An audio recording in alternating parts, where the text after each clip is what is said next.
RGV office ఎదుట ఉద్రిక్తత చోటు చేసుకుంది. వ్యూహం సినిమా పోస్టర్లు దగ్ధం చేస్తూ పెద్ద ఎత్తులో ఆందోళనకు దిగారు అభిమానులు. అయితే ఆర్జీవీ వ్యూహం మూవీపై సెన్సార్ కమిటీ కొన్ని సన్నివేశాలపై అభ్యంతరం వ్యక్తం చేసింది.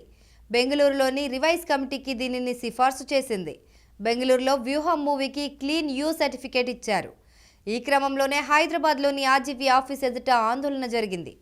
లక్ష్మీస్ ఎన్టీఆర్ మూవీ సమయంలోనే ఆర్జీవీకి తగిన శాస్తి జరగాల్సిందని ఆందోళనకారులు మండిపడ్డారు. ఈ నేపథ్యంలో హైదరాబాద్లోని డైరెక్టర్ ఆర్జీవీ ఆఫీస్ ఎదుట టెన్షన్ నెలకొంది. వ్యూహం సినిమాకు వ్యతిరేకంగా కొంతమంది ఆందోళనకు దిగారు. వ్యూహం మూవీ పోస్టర్లను తగలబెట్టారు. సినిమా బ్యాన్ చేయాలని నిరసనకు దిగారు. ఈ సందర్భంగా చంద్రబాబు, పవన్కి అనుకూలంగా ఆందోళనకారులు నినాదాలు చేశారు.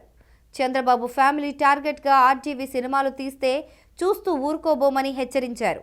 దర్శకుడు రామ్ గోపాల్ వర్మ తెరకెక్కించిన వ్యూహం సినిమా విడుదలపై హైదరాబాద్ సిటీ సివిల్ కోర్టు మధ్యంతర ఉత్తర్వులు జారీ చేసింది.